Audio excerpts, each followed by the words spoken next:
우리 사랑하는 성도님들, 지난 한 주간 잘 지내셨습니까? 가을이 깊어져가 가을의 깊은 색이 우리 동리까지 물들이고 있는 만추의 계절입니다. 저도 역시 아름다운 계절에 취해서 지난 한 주간 동안 기쁜 마음으로 잘 지냈고 또 아주 건강하게 지내고 이렇게 말씀을 전하게 돼서 감사하게 생각합니다. 오늘은 특별히 1517년 10월 30일에 발언된 개신교 종교개혁 502주년의 주간입니다. 오늘 저녁에 가지게 되는 예배에서 김재현 박사의 종교개혁 세미나에 우리 성도님들 많이 참여하셔서 하나님의 은혜 속에 동참하시기를 또한 권면드립니다. 1517년 당시 독일 비텐베르크 대학의 신학교수로 봉직하고 있던 마르틴 루터는 전통적인 신앙의 오류에 대항해야 할 필요를 느끼게 되자 이를 학문적인 범주 안에서 토론할 목적으로 97개조의 신조문을 작성하여 발표를 합니다.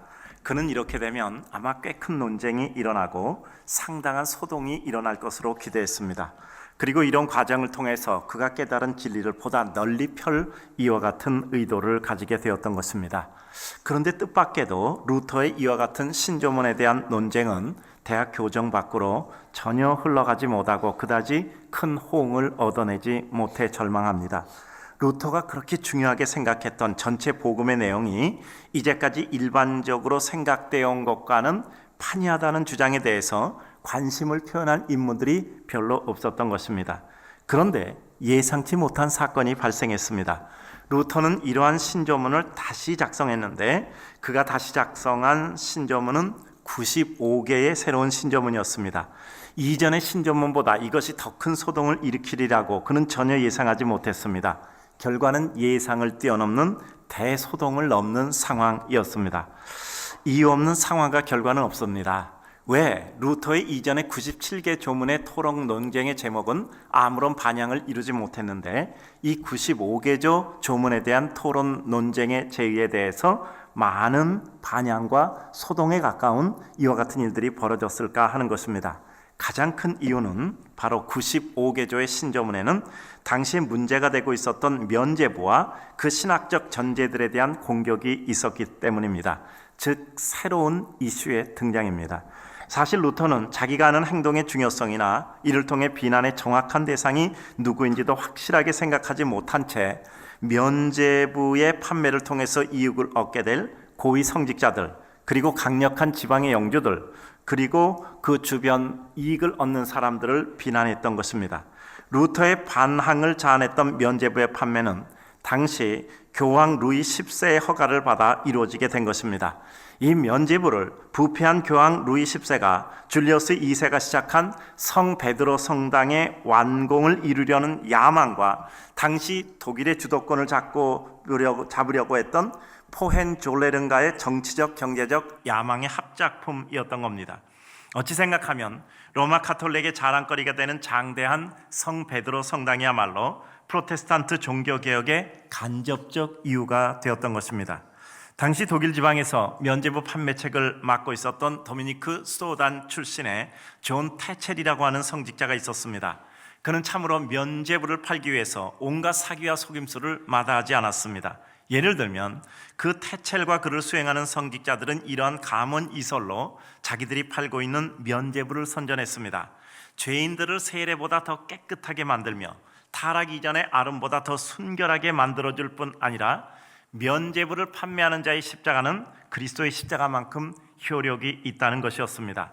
심지어는 이미 사망한 사랑하는 친구를 위하여 면죄부를 살아가는 사람들에게 이런 약속까지 마다하지 않았습니다. 헝금한 바닥에 동전이 짤그랑하고 떨어지는 순간 연옥에 갇혔던 영혼들이 화살처럼 솟아오른다라는 얘기입니다. 즉 천국에 간다는 얘기죠. 이러한 무지와 미신적인 상황 속에서 교황, 독일의 영주, 교직자의 부패에 대하여 분노와 감정의 골이 출구를 찾고 있을 때 루터는 그 유명한 95개조의 신조문을 비텐베르크 본성당의 교회문에 못을 박았던 겁니다. 물론 그 신조문은 이미 밝힌 바대로 종교적 혼란을 야기하고자 의도한 것은 전혀 아니었습니다. 오직 신학자들만이 관심을 가질 것이라고 생각하고 그 가운데 이와 같은 조항에 대해서 신학적인 논의를 하고자 붙인 것이었습니다. 그 증거가 무엇일까요? 95개의 신조문은 독일어로 쓰여진 것이 아니라 라틴어로 쓰여졌던 겁니다. 일반인은 그 신조문을 읽을 수가 없어요. 신학을 전문적으로 공부했던 사람들, 학자들만이 그 신조문을 읽을 수 있었던 것입니다. 그러므로 신학적 문제와 비록 숫자가 적었지만 특히 외부 세력의 독일인의 착취에 대하여 혐오를 하고 있던 사람들에게 큰 반응을 일으켰습니다. 루터는 단지 면죄부의 자체의 옳고 그름을 넘어서 그 배후에 숨어있는 착취에 대한 문제를 지적한 것이었습니다. 루터에 의하면 만일 교황에게 영혼을 연옥에서 천국으로 해박시킬 수 있는 힘이 있는 것이 사실이라면 이와 같은 힘을 예배당 건축 같은 하찮은 일에 사용하지 말아야 하고 순수하게 영혼을 사랑하는 마음에서 아무런 대가도 없이 그와 같은 능력이 있다면 그것을 사용해서 구해야 된다라고 82조에서 주장하였습니다. 그리고 또한 교황은 이 면죄부 판매자들로부터 한 푼까지라도 착취받고 있는 가난한 자들에게 오히려 구제금을 베풀어야 한다고 했습니다. 만일 이를 위해서는 성 베드로 성당이라도 팔아서 교황으로서는 마땅히 이 일을 해야 한다고 51조에서 말하고 있습니다. 루터는 이 신조문을 만성절, 즉 모든 성자의 날이라고 하는 만성절 전날 발표했습니다. 이 때문에 1517년 10월 31일이 프로테스탄트 종교개혁이 시작된 날로 기록되곤 하는 것입니다. 따라서 교회는 10월 마지막 주일을 종교개혁 주일로 기념하여 지키게 되는 것입니다. 당시 독일에 가장 발달됐던 것 중에 하나는 우리들이 역사를 공부하면서 아마 공부를 하셨을 겁니다. 당시 독일의 최고의 발달한 이와 같은 기술 중에 하나가 인쇄술의 발달이었습니다. 이 인쇄술의 발달로 말미암아 종교개혁은 급속한 확산의 기회를 얻을 수 있었던 것입니다.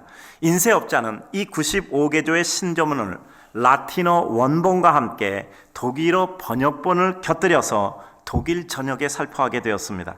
이것이 발화점이 되어서 마침내 중세 어두움 시대에 개혁의 빛이 비치기 시작했고 마침내 새로운 역사의 분기가 되는 대종교개혁의 전환의 역사가 이루어진 겁니다. 루터는 그 중에서 특별히 세 가지를 주창했습니다. 우리 한번 따라하겠습니다. 오직 믿음으로, 오직 은혜로, 오직 성경으로, 오직 말씀으로죠. 역사라는 것은 항상 의외성을 가지게 됩니다. 루터는 처음에 97개의 신조문을 발표했을 때 큰 반향을 얻으리라고 생각했지만 실망스럽게 전혀 아무런 반응을 얻지 못했습니다. 반대로 기대하지 못했던 95개조의 신조문에 대해서는 예상을 넘는 충격적일 만큼 우리의 삶과 역사의 큰 변화와 반향을 이루는 한 획을 걷게 된 것입니다. 이런 것을 생각해 볼 때 하나님 앞에 사는 우리는 이것을 하나님의 섭리라고 밖에 볼 수가 없는 겁니다. 우리는 하나님의 섭리를 기대하는 심정으로 살아야 하고 하나님의 섭리를 수용할 만한 마음의 태도를 가지고 우리의 삶을 받아들여야 됩니다. 하나님의 섭리란 우리에게 있어서 언제나 내가 원하는 그 모습으로 내가 원하는 때에 일치되어 다가오지는 않습니다. 그러나 그때를 우리는 답답해하지 않으며 인내하고 기다리고 불평하는 대신에 오히려 그 시간 속에 준비하며 하나님의 뜻을 기대하는 것이 믿음의 백성의 모습임을 우리는 또한 알 수 있게 됩니다. 결국 이러한 마음을 가지고 살아가는 우리에게 필요한 마음의 한 가지 좌우명이 있습니다. 그것은 뭐죠? 오직 의인은 믿음으로 말미암아 의롭다게 된다라는 사실입니다. 믿음으로 의롭다함을 얻고 믿음으로 구원받고 믿음으로 생명을 얻고 믿음으로 새로운 하나님의 시대를 열어가게 되는 것입니다. 이제 오늘 특별히 우리가 읽은 본문 말씀을 살펴보므로 우리가 읽은 갈라디아서를 통해서 자유의 대헌장, 즉 신앙의 자유를 선포하는 이와 같은 은혜를 생각해 보고자 합니다. 사도 바울 당시 갈라디아 교회는 십자가의 은혜와 율법의 행위, 공적 사상으로 혼잡되고 왜곡되어 구원의 교리가 번복이 된 상태에 놓여져 있습니다. 이에 사도 바울은 기독교 신앙의 대헌장 혹은 종교개혁의 선전포고라고 불리는 갈라디아서를 집필하게 됩니다. 이신득의, 오직 믿음으로 의롭다함을 얻는다, 믿음으로 구원을 얻는다는 교리를 전파하게 되는 것입니다. 오늘 바로 우리가 읽은 이 성경 본문이 어떤 과정을 거쳐 기록됐는가를 생각해 볼 필요가 있습니다. 우리가 읽은 본문 바로 앞을 보면 사도 바울은 초대교회 최대 사도라고 할 수 있는 베드로를 면전에서 책망했다고 기록하고 있습니다. 정말 민망하게도 초대교회에 있어서 최고의 사도라고 불리울 수 있는 베드로에 대해서 면전에서 그를 책망해버린 것이 바울이었습니다. 사건의 전말은 이렇습니다. 원래 베드로는 초대교회 최대 사도 맞습니다. 여러분이 잘 아시는 것처럼 오순절 성령 충만한 후에 제자들이 사도가 되어 나가 복음을 전파합니다. 오순절 성령 충만을 받고 베드로가 나가서 복음을 전파할 때 사람들은 우리가 어찌할꼬 하고 한번 설교를 했을 때 3,000명이 그 자리에서 회개를 합니다. 이 사건 뒤에 사도행전에 기록한 바에 따르게 되면은 베드로 요한이 성전 미문 앞을 지나게 됩니다. 거기서 안진뱅이 거린을 만나게 되는데 줄 돈이 없어요. 은과 금은 나에게 없지만 나에게 있는 것으로 너에게 주노니 나사렛 예수의 이름으로 일어나라. 자기에게 있는 유일한 카드를 꺼냈습니다. 나사렛 예수의 능력이었습니다. 그 예수 그리스도의 능력으로 그 안진뱅이 거린을 일으켜 세웠어요. 이 사람은 너무 감격합니다. 그는 걷기도 하고 뛰기도 하며 찬미하고 하나님의 은혜와 영광을 돌리게 됩니다. 사람들은 그 사람을 잘 알아요. 오가 가면서 봤던 안진뱅이 거린인데 그가 지금 걷기도 하고 뛰기도 하며 하나님을 찬양하는 거죠. 사람들이 그를 구경하기 위해서 구름대같이 솔로몬 행각 주변에 모이게 됩니다. 그때 베드로가 복음을 떠전하게 됩니다. 이때 회개한 사람이 5,000명이었어요. 두 번의 설교를 통해서 8,000명이 주님 앞에 돌아오게 된 겁니다. 여러분, 이게 어떤 사건일까요? 여러분, 그 시대 사람이 얼마나 많았겠습니까? 예루살렘의 사람이 얼마나 많았겠습니까? 그 인구의 수에 비하면 그 당시에 8,000명은 놀라운 숫자였던 것입니다. 즉 베드로는 이와 같은 초대교회 최고의 사도임이 틀림이 없습니다. 베드로는 이와 같은 것만이 아니었습니다. 그는 복음을 위해서 감옥에 갇히기도 하고 그 가운데 성령의 인도함으로 거기서 탈출되어 나오기도 하고 사람들에게 위협을 받으며 감옥에 가두겠다고 그를 협박할 때 내가 사람을 기쁘게 하랴 하나님을 기쁘게 하라고 담대히 선포하며 그들을 제압했던 사람입니다. 주의 복음 전함을 위해서는 목숨도 두렵지 않고 내어놓고 그는 아무것도 그를 가로막을 장애가 없던 초대교회 최고의 사였습니다. 예수님을 부인하던 가슴 아픈 마음의 상처를 가지고 하나님의 은혜 가운데 주 예수 그리스도께 받은 그 은혜를 갚기 위하여 그는 이와 같이 뜨거운 마음으로 복음을 전하고 초대교회를 일궈 가는 그야말로 반석이 되었던 것입니다.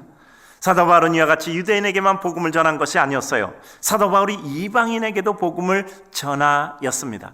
당시 유대인들은 예수 그리스도를 믿어 구원을 받아도 그 구원이 유대인에게만 있다고 생각하는 유대주의적인 기독교관을 가지고 있었던 사람이요. 근데 사도 바울이 유대인들에게만 아니라 주로 유대인에게 복음을 전했지만 이방인에게 복음을 전할 수 있는 기회가 생겼습니다. 우리가 잘 알고 있는 사도행전에 나오는 꿈과 환상 속에서 그는 하늘에서 보자기가 내리고 그 보자기 안에 짐승들이 있는 것을 보게 됩니다. 하늘에서 소리가 들립니다. 잡아 먹으라. 3번이나 같은 현상이 나오는데 3번이나 베드로는 다 거절합니다. 나는 이것을 잡아먹을 수가 없습니다. 왜냐하면 유대 율법 정결법에 의해서 먹을 수 없는 동물이었기 때문입니다. 그런데 이제 그 보자기가 이제 다 올라가게 되죠. 하나님께서 동시에 환상을 주십니다. 하나는 고넬료, 하나는 베드로. 그래서 고넬료가 사람을 보내서 베드로를 초청하고 베드로는 그가 본 환상 속에서 그들을 따라가야 된다는 걸 알게 되고 고넬료의 집을 갔는데 사람들이 모여있는데 이방인이었어요. 그들에게 복음을 전할 때 성령이 임하셨던 겁니다. 그들이 성령의 임한 가운데 예수 그리스도의 복음을 받아들이고 구원받고 성령의 인도함을 받는 장면을 그는 눈앞에서 목격하게 된 거예요. 그는 그래서 이방인도 예수 그리스도의 복음으로 구원을 받을 수 있다는 것을 그는 체득한 사람이 되었던 것입니다. 그런데 이와 같은 일들이 있고 이제 베드로가 이방인에게도 구원이 있을 수 있다는 마음을 가지고 있는 때에 한 가지 사건이 또한 이루어지게 됩니다. 베드로가 사도 바울 앞에서 면전에서 책망을 받았다는 내용이 바로 이와 연관되어 이루어지고 있는 겁니다. 베드로가 예루살렘 총회가 있은 후에 안디옥 교회를 방문합니다. 안디옥 교회는 우리가 아는 것처럼 사도 바울과 그를 추천해서 기독사회에 바울이 나오도록 했던 바울에게 있어서 은혜를 입혔던 이 바나바와 바울이 공동으로 목회를 해서 세운 교회인데 초대교회 최대 교회 중에 하나입니다.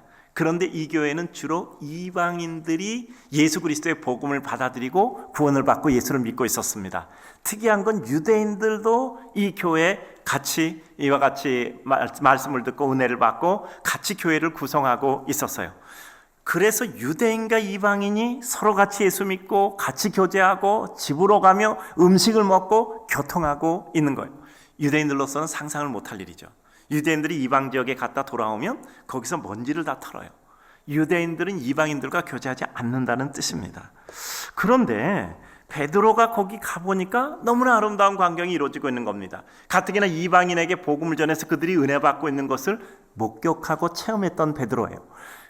이방인들 그리고 유대인들이 같이 예수를 믿고 같이 찬송하고 같이 은혜를 받고 같이 교제하고 서로 교통하며 음식을 먹고 있는 것을 볼 때 그 장면이 너무나 아름다운 거예요. 그래서 베드로도 그들과 함께 음식을 먹고 그들과 함께 말씀을 전하고 그들과 함께 생활을 하게 됐던 것입니다. 그런데 한 가지 일들이 이제 진행이 됩니다. 이 예루살렘에서 기독교 지도자들이 안디옥 교회가 큰 부흥과 영광을 이루고 있다는 말을 듣고 그 안디옥 교회를 방문하는 겁니다. 요새로 말하면 교회를 시찰하게 된 거예요. 근데 거기 가보니까 베드로가 있는데 베드로가 이방인 기독교인들과 더불어서 같이 음식을 먹고 교제하고 있는 거예요. 이들이 깜짝 놀랐던 겁니다. 베드로는 예루살렘에서 최고의 기독교계의 수장이에요. 그야말로 누구나 존경하고 있는 사람인데 이 사람이 우리가 사람 취급하지 않는 이방인들과 더불어 교통하고 음식을 먹고 있는 장면을 보고 충격을 받는 거예요. 근데 거기서 베드로도 충격을 받습니다. 자기가 예루살렘에 가면 지도자가 되는데 그 예루살렘에서 이 기독교 지도자들이 또 와서 봤을 때 자기가 이방인들과 어울리고 있다는 장면을 보면 저들이 어떻게 생각을 할까 하고 순간에 이 대사도 베드로가 흔들려 버린 거예요. 그래서 어떤 행동을 했죠? 베드로가 그 음식 먹던 장면에서 슬며시 나와서 그 장소를 빠져나갔던 거예요. 이 사건으로 안디옥 교회 전체가 흔들려 버린 겁니다. 그래서 유대인 기독교도들이 이방인과 같이 베드로 옆에서 음식을 먹다가 같이 빠져나간 거예요. 전체 이방인 기독교인들이 그야말로 다 흔들려 버린 겁니다. 이제까지 우리가 이방인이라도 예수 그리스도를 믿음으로 말미암아 구원을 받을 수 있다고 가르침 받았고 그렇게 믿었고 우리도 예수를 믿고 구원의 확신을 가지고 있는데 과연 우리의 생각이 옳았는가? 대사도 베드로가 이와 같이 예루살렘에서 다른 기독교 지도자들이 왔을 때 우리에게서 슬며시 피해 나가는 것을 본다면 우리도 정말 구원받은 백성임이 맞는가? 이걸로 교회가 그야말로 뿌리채 흔들려 버린 겁니다. 거기 심지어는 바울과 공동으로 교회를 세웠던 바나바까지 흔들릴 이와 같은 심한 태풍이었습니다. 여기서 사도 바울은 이 안디옥 교회를 보고 절대 그냥 있을 수가 없었던 겁니다. 어떻게 해서든지 하나님 나라 복음의 진실을 그들에게 가르쳐주고 교회를 세워야 했어요. 그래서 펜을 들어 쓴 것이 오늘 우리가 읽은 갈라디아서입니다. 갈라디아서는 뭐죠? 이신득의, 우리는 믿음으로 구원을 받는 것이지 율법의 행위로 구원을 받지 않는다는 겁니다. 그래서 이제 이 사도 바울은 내가 면전에서 베드로를 책망을 했다라는 글과 더불어서 오늘 우리가 읽은 갈라디아서 중에서도 가장 핵심적인 오늘 본문 말씀, 우리는 율법으로 구원을 받지 않고 예수 그리스도를 믿는 믿음으로 구원을 받는다는 내용을 기술하고 있는 것입니다. 그래서 이와 같은 내용을 보게 되면서 우리는 오늘 생각을 해봅니다. 우리의 의와 구원은 율법으로 말미암는 것이 아니라 예수 그리스도를 믿음으로 의롭다함을 얻는 이와 같은 구원인 것입니다. 오늘 우리가 읽은 2장 중반의 내용입니다. 그리고 이 본문을 통해서 마르틴 루터를 위시한 종교개혁가들은 예수 그리스도의 놀라운 진리와 은혜를 발견합니다. 이게 뭐죠? 다시 갈라디아서로 돌아간 거예요. 우리들은 믿음으로 구원을 얻는 것이지 우리는 율법의 행위로 인한 공적으로 인하여 행위를 통한 공적으로 인하여 구원을 얻는 게 아니라는 겁니다. 당시 중세의 어둠, 교권이 세상의 권력과 야합하여 세속화되고 그것 자체가 하나의 권력으로 부상하고 다시 율법적 사고를 강요하여 성도들을 얽어 매었던 것입니다. 믿음이 아닌 세속의 권력과 돈을 가지고 구원을 얻고 정의롭게 된다고 호도하는 부패된 상황에서 종교개혁가들은 하나님의 말씀에 근거하여 복음의 빛을 제시한 겁니다. 바로 오늘 이 말씀, 예수 그리스도를 믿는 믿음으로 구원을 얻는다는 겁니다. 오직 믿음으로, 오직 은혜로, 오직 말씀으로 있지요. 이제 이와 같은 본문을 다시 한번 살펴봄으로 말미암아 종교개혁가들이 그 시대 속에서 말씀으로 회개하고 은혜로 회개하고 믿음으로 구원 얻음으로 회개하고자 했던 이와 같은 내용들을 다시 한번 이 시대의 의미로 살펴보고자 합니다. 첫째, 16절에 나온 대로 사람이 의롭게 되는 것은 율법의 행위에서가 아니라 오직 예수 그리스도를 믿는 믿음으로 의롭다함을 얻는다는 겁니다. 율법으로 의롭다함을 얻을 육체는 이 세상에 아무도 없습니다. 의인은 없나니 하나도 없다. 우리의 의는 더러운 옷과 같다고 했습니다. 우리는 근본적으로 죄인이기 때문에 우리의 자력으로는 구원을 얻을 수가 없어요. 의를 이룰 수가 없단 말이죠. 누가 올바르게 살았다 해도 그는 자기가 생각한 저급한 수준의 깨끗함입니다. 근본적으로는 부패한 심정을 가지고 있었던 거죠. 그러니 우리는 어느 누구도 우리의 의를 자랑하고 스스로 구원받을 능력이 없는 겁니다. 우리는 부패한 심령, 찌그러진 심령, 그릇된 기준을 가지고 있는 인간으로서 바른 판단을 할 수 없습니다. 내가 자를 가지고 바르게 쟀다 하지만 그 자가 굽어진 자예요. 우리는 죄악으로 말미암아 왜곡된 심정을 가지고 하나님의 바른 진리를 따를 수가 없는 겁니다. 우리는 죄로 인하여 부패한 심령이기 때문에 아무리 애를 써도 율법의 요구를 채울 수가 없어요. 따라서 율법을 행함으로 자력으로 구원을 얻을 수는 없습니다. 율법이 우리에게 주는 유익함이 있습니다. 우리가 죄인이라는 것을 가르쳐 줍니다. 그런데 우리가 그 죄를 해결하기 위해서 율법을 온전히 다 이룰 수가 없어요. 그래서 우리에게는 죄인임으로 말미암아 우리가 예수 그리스도의 복음이 필요하다는 것을 깨닫게 해준 거예요. 그래서 몽학선생, 즉 길잡이가 됐다는 거예요. 율법의 용도는 우리가 죄인이라는 것을 알려주고 그 죄인이기 때문에 예수 그리스도의 구원의 은혜가 필요하다라는 것을 가르쳐준 유익을 가지고 있습니다. 그러나 그 율법을 온전히 우리가 온전히 행함으로 구원을 얻을 수 있는 것은 우리 인간은 능력이 안 된다는 거죠. 어떤 사람이 이렇게 말합니다. 예수 믿으십시오. 교회 다니세요. 이렇게 말씀하면 이렇게 얘기합니다. 제가 아직까지도 생활이 정돈되지 않아서요. 어느 정도 생활이 정돈되면 예수 믿겠습니다. 이것 자체가 일반 인생들이 가지고 있는 율법적 사고의 영향입니다. 왜죠? 내 생활이 정돈돼서 예수 믿는 게 아니요. 내 생활이 정돈되지 않았기 때문에 예수를 믿는 겁니다. 내 생활이 정돈되지 않아도 예수 믿으면 구원을 얻을 수 있습니다. 구원받은 사람은 내가 생활을 고쳐서 구원받는 게 아니라 구원을 받음으로 그 효력과 능력이 발휘돼서 내 생활이 고쳐지는 것입니다. 나는 생활이 정돈되지 않아도 예수 믿고 구원받을 수 있고 그 구원의 힘과 능력으로 내 생활을 정돈해 가는 겁니다. 이게 은혜죠. 우리에게 아주 이상한 일이 있어요. 본질이 있는데 본질 외적인 작은 것으로 본질을 이끌어가 호도해버리는 거죠. 이 아디아포라라고 얘기하죠. 본질 외적인 문제를 지나치게 크게 생각해서 본질을 다 망가뜨리는 것이죠. 한국교회 대표적인 일이 있잖아요. 술과 담배잖아요. 선교사들이 들어와서 이 한국 백성이 참 어려운 게 있는데 뭐 술, 담배, 노름 이런 걸 가지고 가정도 깨지고 사회도 어려워지고 이런 걸 봤단 말이에요. 그 중에서 특별히 술과 담배를 그만하고 이와 같이 그래서 가르쳤죠. 뭐 미국의 교단들 중에서도 술, 담배 안 하는 교단은 많이 있습니다. 그런데 이 술, 담배가 우리들에게 있어서 구원을 담보로 하는 것은 아니란 말이에요. 예수 믿으세요. 나는 술 먹는 게 너무 좋아서, 난 담배 피는 게 너무 좋아서, 난 그걸 버릴 수 없어서 예수를 믿지 않습니다. 이게 전혀 엉뚱한 대답이거든요. 술, 담배 먹는 거하고 예수 믿고 구원받는 게 뭔 상관이 있습니까? 본질이 아닌 작은 것을 가지고 본질을 호도해서 전체를 망가뜨리고 있는 것이죠. 엉뚱하게 가장 중요한 핵심으로 비본질을 끌어들여 오해를 가지고 있는 것입니다. 예수 믿어 구원받으면 그와 같은 문제는 자연스럽게 해결되는 거예요. 예수 믿어 구원받고 내가 하나님의 고상한 인격 가운데 취해 있게 되면 내가 가야 될 길이 보이게 되고 가다 보니까 나는 저절로 주님의 은혜의 사람이 되는 거예요. 왜 그런지 말씀드렸죠. 상위 가치를 발견하면 하위 가치는 내게 감동을 주지 못해요. 상위 가치를 잡게 되면 하위 가치는 슬며시 놓고 상위 가치를 잡으려고 그것을 놓게 되기 때문이지요. 구원의 감격이 있으면 그것이 무슨 문제입니까? 술, 담배가 뭐 그렇게 큽니까? 정직하게 사는 것, 바르게 사는 것, 거짓말하지 않은 것, 남을 배려하는 것, 진정으로 사랑하는 것, 용서해 주는 것, 이거는 그와 같은 것에 비하며 술, 담배에 비하면 이거는 10배, 100배, 1000배 큰 일이죠. 그래요. 선우가 바뀌면 안 됩니다. 우리들에게 있어서 우리는 본질을 통해서 비본질을 제어해 가야 되는데 비본질을 가지고 본질을 상실하면 안 되는 것이죠. 분명한 것은 우리는 예수를 믿으면 구원을 받습니다. 예수를 믿는다는 것은 무엇을 믿어요? 예수 그리스도께서 내 죄로 말미암아 죽을 수밖에 없는 나를 그가 십자가에 못 박혀 죽으심으로 그 십자가의 피값으로 내 죄를 대신 사해 주시고, 따라서 나는 하나님과 화목되고 하나님과 연결되어 새로운 생명을 얻고 구원을 받고 하나님의 백성이 되는 것을 믿는 것입니다. 예수 그리스도의 십자가의 죽음과 부활을 믿어 나의 죽음과 새로운 나의 생명을 얻음을 우리는 확신하게 되는 것이죠. 분명한 것은 우리가 의로울 수 있다면 예수 그리스도는 굳이 십자가에 못 박히지 않으셨을 겁니다. 우리들에게 율법을 어떻게 잘 지킬 수 있는가를 가르쳐 주셨을 거예요.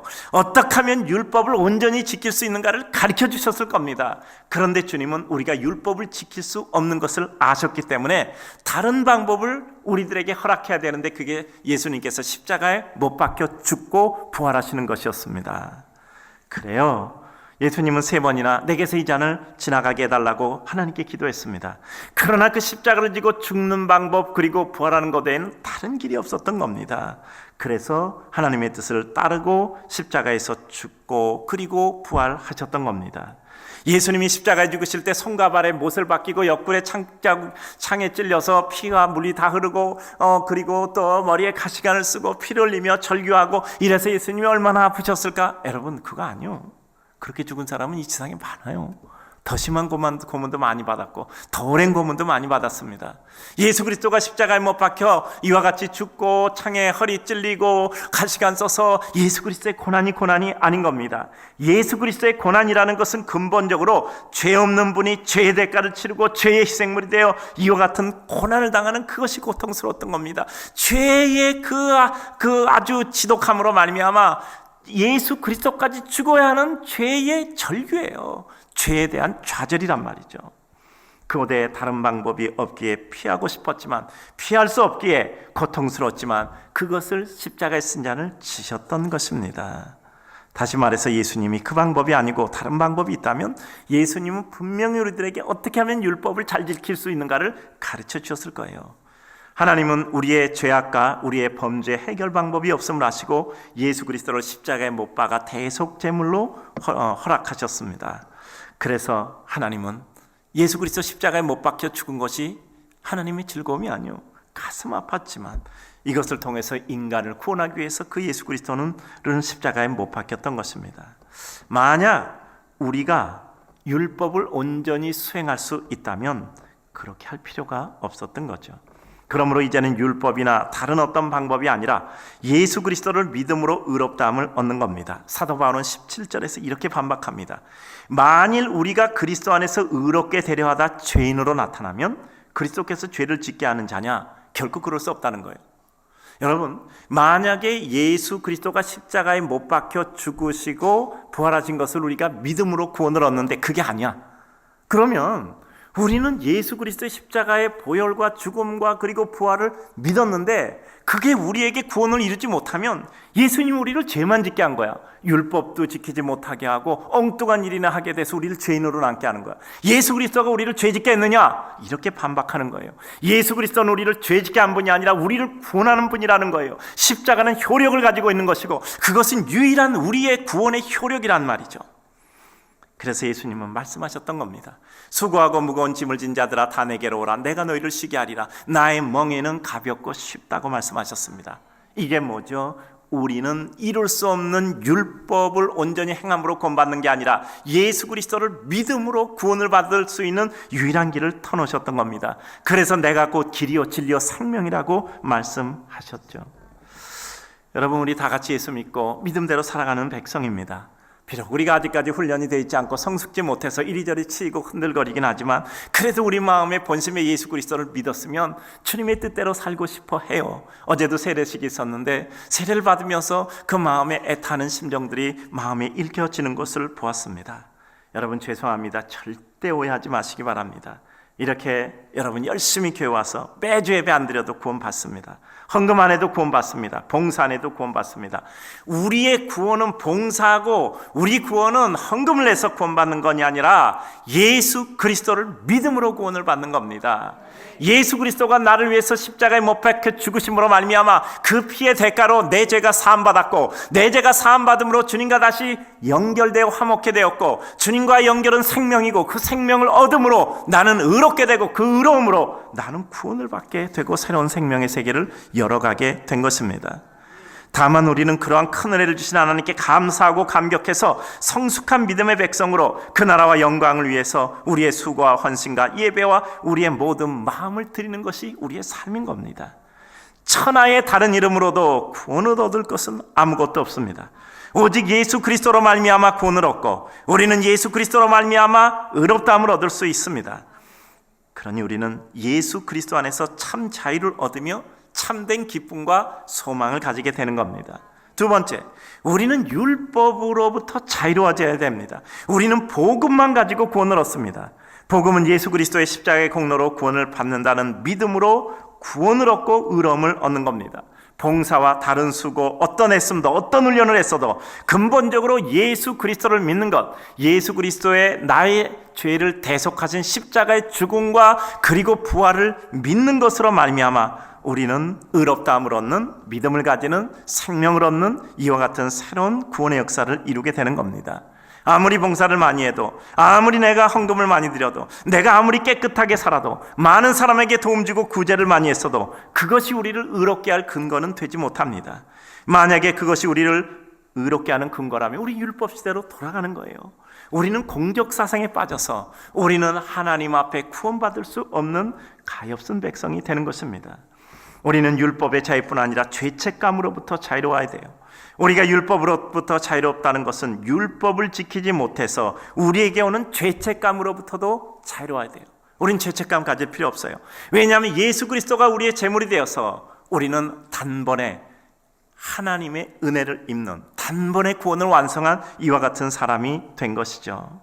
율법을 지키지 못하면 사람은 죄책감을 느낍니다. 내가 율법을 지키지 못했다, 주일날 교회 나가지 못했으니, 정말 내가 내 예수를 믿는데 이런 할 일을 못했으니 하는 죄책으로부터 우리는 무거운 겁니다. 그러나 그 죄책으로부터도 자유로워야 돼요. 이것은 우리를 수준 낮은 싸구려 복음에 매료된 교인으로 만들라는 뜻이 아니에요. 우리는 싸구려 복음에 세일받는 이와 같은 사람들이 아닙니다. 예수를 믿는데 정말 수준 낮은 자로 전락되라는 뜻이 아닙니다. 오히려 가져야 될 죄책으로부터 자유케 하신 주님께 감사한 심정을 가지고 우리 자신을 돌보게 하는 더 큰 진리의 길로 우리가 인도되어야 한다는 것입니다. 여러분, 어떤 일을 하는데 피곤해서 하는 사람은 절대 그 일은 성공 못합니다. 밤새도록 그 일을 해서 난 너무 기운이 없다 이런 사람 절대 그 일로 최고는 못해요. 밤새 그 일 했더니 너무나 행복해서 나 조금만 자고 나 얼른 그 일 해야 되겠다. 책임과 의무로는 절대 최고는 만들지 못합니다. 책임과 의무가 아니라 그것이 나의 기쁨과 즐거움이 돼야 돼요. 그래서 아이들에게 진로지도 할 때도 우리가 네가 가장 좋아하는 일이 뭐냐, 그 일할 때 네가 가장 기쁘고 행복한 일이 무엇이냐, 그 아이가 자기가 좋아하는 일을 찾도록 도와주잖아요. 그래야 그것이 책임과 의무를 넘어선 자기 기쁨이 돼서 그것을 통해서 무엇인가를 이루게 되는 것입니다. 믿음의 진리 안에 누리는 생명의 기쁨도 마찬가지예요. 우리가 책임과 의무로 율법적 사고로 이루는 것이 아니라 주님의 은혜에 대한 감사와 감격으로 말미암아 내 마음에 그것이 이루어질 때 그것이 최고의 은혜요 영광이요 우리의 헌신이요 기쁨이 되는 것입니다. 참된 진리는 우리를 자유케 합니다. 그 자유를 가지고 선을 행하는 거예요. 하나님의 은혜를 이루고 봉사 건진하고 수고하는 게 책임과 의무 때문이 아니라 그리 너무 쉽고 기쁘고 감사하고 내게 힘을 주는 일이게 돼서 내가 그 일을 할 수 있어야 돼요. 여러분, 오늘 이 자리에서 예배 드리는 것, 우리가 하나님 앞에 죄를 지었으니까 와서 용서를 받으려고 예배 드리는 거 아니잖아요. 일주일 내내 세상에 살면서 죄 지었으니까 오늘 가서 하나님께 죄를 씻는 거 아니잖아요. 그렇다면 구약시대 제물 가져서 하나님께 속죄제 드리는 거하고 뭐가 다르겠습니까? 구약의 율법과 뭐가 다르냐고. 우리는 이미 우리의 죄는 예수 그리스도라는 제물로 하나님께 드려져서 단번에 우리의 모든 죄는 다 씻어진 거예요. 예수 그리스도 안에 자유로운 겁니다. 그럼 이제 우리는 하나님께서 우리에게 주신 은혜로 감사, 기쁨과 감격으로 그 앞에 나오는 겁니다. 여러분 생각해 보세요. 여러분 일주일 내내 세상에 살다 교회 나와서 날마다 은혜 받습니까? 그렇지 않잖아요. 어떤 날은 벌써 설교가 다 지났네, 딴 생각하다 깜빡 지날 때도 있다고. 그러게 여러분 날마다 은혜 받습니까? 그러지 못하잖아요. 이럴 때 보면 얼굴 표정 안 바꿔. 혹시 얼굴 표정 바뀌면 들킬까 봐 포커페이스야. 근데 여러분 그렇지 않잖아요. 우리들 정말 이렇게 엎치락뒤치락 하지만 우리 마음에 하나님의 은혜가 임하게 되면 너무나 감격스럽죠. 하나님, 이렇게 일주일 동안 엎치락뒤치락 삼렸어도 그래서 내가 이렇게 예배당에 나온 거 보니까 너무 감사합니다. 하나님이 나를 불러주셨군요. 그래서 예배는 예전의식과 축전의식 두 가지가 있는 거예요. 예전, 하나님께 드리는 거룩한 예전의식과 더불어 하나님께 구원받은 자들의 감격의 축제가 있어야 돼요. 예배는 그래서 예전과 축전 두 가지가 동시에 있어야 돼요. 기쁘고 춤추고 노래하고 감사하고, 그러나 하나님께 경건한 마음으로 하나님께 나아가는 이 두 가지가 동시에 우리들에게 있어져야 하는 겁니다. 그래요, 분명히 다른 겁니다. 우리가 어떤 죄를 지어도 주님께서 우리의 죄를 사하시고 용서하십니다. 그러나 그것이 너무 감사해서 주님 앞에 예배드리는 겁니다. 우리는 죄의 용서를 전제로 담보로 하여 하나님께 예배드리는 것이 아니라 이미 용서해 주신 주님의 은혜에 감격하여 그 감사로 하나님 앞에 예배를 드립니다. 그래요, 죄 사함 받은 백성이 마음의 기쁨과 감사함이 있기 때문에 주님 앞에 나와서 봉사하고 헌신하는 겁니다.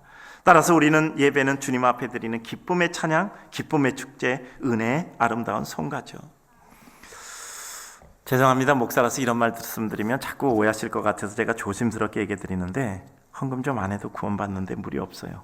주일날 빠져도 구원받고요, 봉사 안 해도 구원받고요, 구제 좀 못해도 구원받습니다. 그러나 우리가 예수 그리스도를 믿으면 우리 자체가 달라지는 거예요. 수준이 달라지는 거예요. 좀 더 주님의 고상한 지식과 은혜 가운데 근접하고 싶어지는 거예요. 내 마음에 기쁨과 감격이 있는데 어떻게 주님의 뜻을 벗어날 수 있겠습니까? 여러분, 내 마음에 너무 큰 감격이 있는데 어떻게 그 주님의 뜻대로 살지 않으려는 시도가 나에게 일어날 수 있겠습니까? 야, 어차피 구원받는데 마음대로 살지 뭐. 내가 마음대로 살다가 어차피 구원받은 거니까 하나님 나라 가겠지. 이런 마음이 우리에게 들지 않아요. 어느 은혜 받아요. 그런데 우리들의 삶 가운데 그리스도의 은혜가 가슴에 임하면 새로워지는 겁니다. 여러분 잘 들으세요. 일반적으로 사람이 굉장히 급진적인 사고를 가지고 있고 진보적이고 자유적인 사고를 가지고 있는 사람인데도 그 사람에게 큰 직책을 맡기면 사람이 보수적으로 돼버려요. 굉장히 자유분방한 생각을 가지고 또 책임도 박약한 사람인데도 불구하고 그 사람에게 큰 책임 있는 일을 맡기면 그 사람이 굉장히 책임을 가지고 어떤 일을 잘해보려고 이와 같이 노력을 하게 돼요. 부정적인 사고를 가지고 있는 사람인데도 큰 일을 맡기면 긍정적으로 생각이 바뀌고 그 일을 좀 잘해보려고 한다고. 왜 그런지 아세요? 의복이 사람을 조절하는 겁니다. 어떤 의복을 입었느냐에 따라 사람이 조절돼요. 제가 이렇게 양복 입고 땅바닥에 흙바닥에 앉을 수 있습니까? 못 앉죠. 근데 작업복 입고 있으면 흙바닥에 좀 앉을 수 있고 툭툭 털고 일어난단 말이에요. 의복이 사람을 통제해요. 우리가 어떤 의복을 입었느냐에 따라 달라진단 말이에요. 우리가 예수 그리스도의 의로 옷 입은 순간 우리는 의인이 되는 거예요. 그 옷을 입었는데 우리가 어떻게 죄인의 삶을 사모할 수 있겠느냐고요. 사람이 참 이상하죠. 책임감 없던 사람이 책임감 있는 위치에 놓여지면 그 사람이 책임감을 강조하게 된다고. 자기 스스로에게도. 의복이 그를 통제하는 겁니다. 우리에게 모든 것을 다 할 수 있는 능력과 자유함이 있는데 그 자유함이 우리를 방종하여 주님으로부터 멀어지게 하는 게 아니라 그 자유함이 우리로 하여금 오히려 주님의 뜻에 나를 순복하게 만드는 거예요. 그래요. 놀라운 구원의 진리를 가지고 우리가 과연 싸구려 복음이라고 생각해서 되는 대로 살 수 있을까요? 아니요, 그렇게 안 됩니다. 여러분 생각해 보세요. 주머니 5만 원이나 10만 원 있어. 이제 예배 끝나고 가다가 어디 전철 타고 멀리 가야 돼. 근데 여러분 신경 쓰입니까? 아무 신경 안 써. 옆에 사람이 내게 툭툭 쳐도 뭐 저 사람이 내 지갑 가져가려나 이런 생각 안 든다고. 근데 내가 뭐 한 1억 원쯤 큰 돈을 가지고 있다고 합시다. 뭐 주머니에 못 넣으니까 가방에 넣고 있다고 합시다. 전철 가는 거 타면요, 그거 놓고 내릴까 봐 꽉 잡고 있어. 누가 옆에서 자꾸 치고 그러면 괜히 의심도 들고, 그러다 괜히 내려서 택시 타고 싶고, 그러다 택시에 또 놓고 내릴까 봐 이렇게 꼭 붙잡고 있어. 여러분 왜 그런지 알아요? 귀중한 게 있으면 의식하는 거야. 소중한 게 있으면 그걸 의식을 한다고. 의식을. 내가 예수 그리스도라는 소중한 보물을 정말 보물로 내가 알고 있으면 내가 그걸 의식하는 거야. 내 그 의식에서 벗어날 수가 없어. 그러니까 안 놓치려고 손으로 꽉 잡고, 이 손 놓칠까 봐 이 손으로 또 붙잡고, 안 되면 줄로 꽁꽁 묶어 놓을 거야. 우리의 삶에는 내가 소중한 거 가지고 있다고 생각하면 내 마음과 삶의 양태 모든 것이 다 바뀌게 되는 것이죠. 예수 그리스도를 믿는 믿음의 아름다움, 그리스도인이라는 감격, 내게 구원의 확신, 이와 같은 것이 있는 사람은 절대로 마음대로 못 살아요. 주님의 뜻에 합당한 삶을 저절로 하고 싶어지는 것입니다. 여러분, 우리가 예수 그리스도로 옷 입었잖아요. 성도는 성도로 옷 입었잖아요. 여러분, 그 옷 벗지 마세요. 성도끼리 만날 때 성도의 옷을 입고 만나세요. 성도가 성도의 옷을 벗어버리고 성도끼리 만나면 이거는 그냥 악인끼리 만나는 거예요. 성도는 성도의 옷을 벗지 마세요. 이건 외식이 아닙니다. 가식이 아니요. 성도는 성도의 옷을 입고 있는 게 진실입니다. 그래요. 솔직하자. 제가 늘 말씀, 뭐에 솔직하자는 거야? 죄악된 내 심정에 솔직하자는 거 아니요. 나 당신 싫어. 난 솔직한 사람이 싫은 거 싫다고 얘기해. 이런 사람 우리 뭐라고 해도 유치한 사람이라고 얘기해요. 미숙한 사람이라고 얘기한다고. 그러면 나는 당신 싫어. 그래도 아유 좋아요, 감사해요. 그리고 자기 자신도 그 한 말에 대해서 뭔가 책임을 지려고 해. 이거는 가식적인 사람이 아니라 성숙하려고 노력하는 애쓰는 노력의 사람이야. 우리의 인생에서 내가 하고 싶은 말하고 내 감정 내가 원하는 대로 표현하는 것이 우리들에게서 진실이 아니에요. 내 진실은 주님께 가까워지는 거야. 용서할 줄 알고 사랑할 줄 알고 덮어줄 줄 알고 내 마음에 반하는 생각이라도 그것을 따르는 게 진실이에요. 우리의 진실은 내 죄악된 성품에 근접하는 게 진실이 아니라 하나님의 은혜 가운데 근접해가는 것이 우리의 진실이에요. 그러니까 성도들이 만날 때는 반드시 성도의 옷을 입어야 돼. 내가 내 자신을 좀 가려야 돼. 내가 내 자신을 챙겨야 된단 말이에요. 전에 저희 부부구역이 있었어요. 부부가 있는데 거기서 이제 끝나고 남자들이 더 친해지자. 우리 좀 더 이렇게 서로 있는 진실 그대로 알자. 뭐 우리가 교회 와서 가식적으로 만나고 이런 거 좋지 않다. 그래서 그 구역 예배 끝나고 그때마다 술을 마셨다 그래요. 그러고 나서 있는 그대로 얘기 다 쏟아놓고 했어. 나중에 서로가 혐오해. 서로가 혐오해서 안 만나. 정말 교회 와서 누군가 좀 기대되잖아. 그리고 좀 잘 만나고 위로받고 싶은데 보니까 뭐 이거 아닌 거야. 그러다 보니까 서로 안 만나고 없어져. 여러분, 우리가 성도의 옷 입고 만나는 건 가식이 아니에요. 내가 성도의 옷을 입음으로 말면 내가 나를 통제하고 여기는 안 되지. 우리는 해야 될 선과 해서는 안 될 선이 있는 거야. 그러면 우리는 그와 같은 마음을 가지고 하나님 앞에 살아가는 건 가식이 아니라 우리의 성숙이고 성숙을 위한 우리의 노력인 거예요. 그래서 우리는 율법적 사고를 버리고 그리스도의 복음에 감격한 백성으로 하나님의 은혜 가운데 살아가는 거예요. 마지막으로 그리스도와 함께 십자가에 못 박혀 죽은 우리는 이제는 우리 안에서 그리스도께서 살아계시고 우리는 예수를 믿는 믿음 안에서 산다는 겁니다. 이제 그리스도와 함께 십자가에 못 박혀서 우린 죽었어요. 그리스도의 십자가에 내 정과 욕심을 못 박았습니다. 이제는 그리스도의 십자가에 내 모든 정과 욕을 못 박았기 때문에 내 안에는 예수 그리스도께서 살아계신단 말이에요. 복음의 기쁨, 그리스도에 대한 은혜에 대한 감격이 내 마음을 설리게 해야 돼요. 무지개를 보고도 가슴이 뛰지 않는 세상 살 필요 없다고 어제도는 얘기했잖아. 우리 마음의 무지개는 뭡니까? 예수 그리스도의 복음의 감격이에요. 예수 그리스도의 복음의 감격이에요. 그 복음의 감격이 있으니까 누군가를 돕고 싶고 누군가를 위로해주고 싶고 누군가에게 복음을 전해주고 싶은 겁니다. 절대 진리의 전파 사명성이 우리 가슴을 움직이게 되는 거예요. 그리고 그 구원의 감격을 잃고 싶지 않고 날마다 더하고 싶은 겁니다. 다윗이 범죄 하나님께 징계를 받죠. 그때 다윗이 울며 하나님께 부르짖었던 가장 큰 기도 제목은 무엇입니까? 내게 구원의 즐거움을 회복시켜 주시옵소서. 구원의 즐거움이 상실당한 인생의 비참함, 그는 뼈저리게 느끼고 내게 구원의 즐거움을 회복시켜 주시옵소서. 주의 성신을 내게서 거두지 마옵소서라고 애타게 부르짖었던 것입니다. 우리는 다른 어떤 것을 위하여 복음을 전하고 수고하고 애쓰는 것이 아니요, 한 생명을 구원하기 위해서 내가 너무 기쁘니까 다른 이들에게 그 기쁨을 주고 싶어서, 이것이 사랑이고 그리스도의 은혜를 품은 자의 마음이기 때문에 그들에게 복음을 전하는 것이 우리의 마음의 소원이고 그의 나라와 영혼을 위해서 살아가고 싶은 마음이 생기는 겁니다. 역사상 얼마나 많은 무리들이 선을 행하고 있다고 생각했지만 반대로 악한 행위를 많이 했습니까? 교회는 하나님의 백성 하나하나가 구원받아 주 앞에 서는 것이 가장 중요한 것이죠. 저는 목사로서 제 스스로에게 질문할 때가 간혹 있습니다. 정말 예수를 잘 믿고 있는가? 정말 얼마나 봉사하는가가 아니라 정말 마음에 그리스도에 대한 감격이 있는 거예요. 이런 생각을 합니다. 혹시 제가 목사로서 중세시대 십자군운동같이 오래된 헌신, 오래된 충성을 우리 성도들에게 요구한 적은 없는가? 그래요. 그릇된 충성, 그릇된 헌신이요. 그것을 통해서 역사를 왜곡해버린 거예요. 그래요. 우리는 바른 헌신, 바른 충성, 바른 은혜의 역사를 이루어요. 그래서 제가 맨날 이렇게 기도하잖아요. 하나님, 이 교회에서 봉사하고 헌신하는 것이 하나님 나라의 봉사하고 헌신하는 것과 동등한 관계가 되게 하옵소서.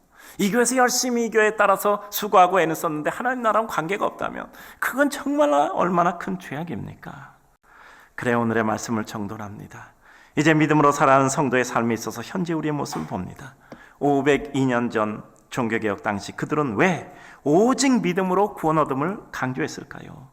사도 바울은 갈라디아 교인들을 향해 오늘 본문 20절에서 이제 내가 내 육체 가운데 사는 것은 하나님의 아들을 믿는 믿음 안에서 사는 것이라. 나는 믿음 안에서 사는 것이라고 말씀하고 있습니다. 죄로 인하여 죽을 수밖에 없는 우리 인생이 구원 얻을 수 있는 유일하고 완전한 길은 예수 그리스도를 믿음으로만 가능한 것이고 다른 것은 필요가 없는 것입니다. 우리는 믿음으로 의롭다함을 얻은 하나님의 백성이에요. 따라서 믿음으로 의롭다함 얻고 믿음으로 구원받고 믿음으로 새 생명 받고 믿음으로 새로운 세계를 가고 하나님의 은혜를 이루는 겁니다. 어떤 것으로도 그 기쁨을 반감시킬 수 없어요. 우리에게는 분명히 삶이 기뻐하고 즐거워야 될 기쁨의 근원을 가지고 있는 겁니다. 어떤 다른 구조로도 우리가 믿음으로 구원받으면 의로워진다는 것을 가로막을 수 없습니다. 비록 그것이 교회라고 하면 그 교회도 새로워져야 될 뿐이요. 우리는 그리스도로 의로움 얻고 희망 얻고 소망을 얻고 새로운 기쁨과 감격을 얻는 것입니다. 우리는 근본으로 바른 것을 향해 가야 돼요. 오늘도 주님을 바라보는 모든 성도들에게 내가 믿음으로 의로움 얻고 믿음으로 구원받고 믿음으로 감격된다는 사실이 주문으로 끝나는 것이 아니라 생활의 실제가 되고 그 감격으로 주님의 백성으로 빛나는 영광이 있기를 주의 이름으로 축복합니다.